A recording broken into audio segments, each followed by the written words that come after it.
मध्य प्रदेश में भी इन दिनों नेतृत्व परिवर्तन को लेकर रोज अटकलों का बाजार गर्म है। कभी मुख्यमंत्री के दिल्ली जाने से, कभी पार्टी नेताओं कैलाश विजयवर्गीय, केंद्रीय मंत्री प्रहलाद पटेल, राज्य के गृह मंत्री नरोत्तम मिश्रा के मेल मुलाकातों से। इस बीच मुख्यमंत्री के तेवर भी चर्चा में हैं। जन दर्शन यात्रा में उन्होंने कई अधिकारियों को निलंबित कर दिया है और वाकई में ये रिपोर्ट देखने लायक रहेगी कि जिस तरह से हमने देखा है हाल में बीजेपी शासित राज्य हैं जहां पर मुख्यमंत्री बदले गए हैं, उससे पहले क्या क्या कार्रवाई होती है अपनी पद को बचाने के लिए। बहरहाल इस रिपोर्ट पर देखते हैं। तो सही चीज तो जनता ही बताती है,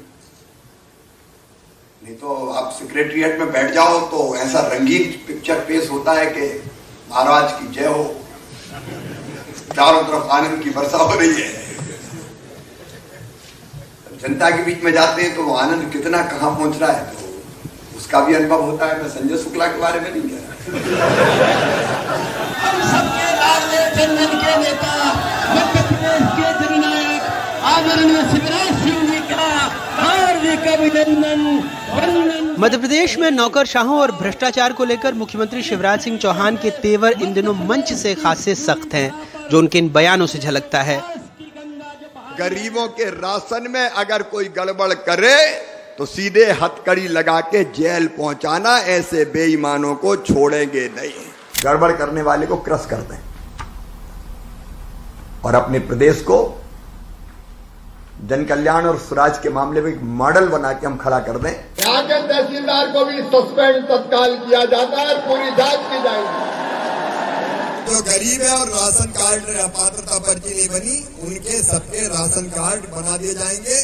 अनिल तलैया 14 सितंबर को निलंबित किए जाने वाले तीसरे अधिकारी थे। इससे कुछ घंटे पहले निवाड़ी जिले के 2 नगर पालिका अधिकारियों को मुख्यमंत्री ने पृथ्वीपुर विधानसभा क्षेत्र के दौरे के दौरान उनके खिलाफ भ्रष्टाचार की शिकायतें मिलने के बाद निलंबित कर दिया था। ये तत्काल प्रभाव से सस्पेंड किया जाता है जहां भी हो। अभी आदेश निकालोगी और इसकी जांच होगी और केवल सस्पेंड नहीं, आर्थिक अपराध अन्वेषण ब्यूरो को जांच देके जिसने पैसा खाए हैं जेल भिजवाऊंगा, मानूंगा नहीं। मध्य प्रदेश में 3 सीटों पर विधानसभा और खंडवा लोकसभा उपचुनाव हैं। हालांकि तारीखों का ऐलान नहीं हुआ है। बीजेपी की सत्ता में वापसी के बाद उसने पिछले साल हुए उपचुनाव में 28 में से 19 सीटें जीती, लेकिन दमोह उपचुनाव हार गई। अब ये उपचुनाव सिंधिया की एंट्री के बाद शिवराज के लिए बेहद अहम है, इसलिए शायद शिवराज हर मंच से सुशासन का पाठ भी पढ़ाते हैं। अब मैं डंडा लेकर निकला हूं, गड़बड़ करने वालों को छोड़ूंगा नहीं किसी भी कीमत पे। ये कोई बात होती है भाई? कलेक्टर क्या कर रहे हो फिर? जानकार मानते हैं ये तेवर और उपचुनाव चौहान को उनकी छवि को फिर से बनाने के प्रयासों को सार्वजनिक स्वीकृति की एक झलक देंगे, जो अक्सर खुद को एक कड़क प्रशासक के रूप में पेश करते हैं, फैसले लेने में तेज होते हैं।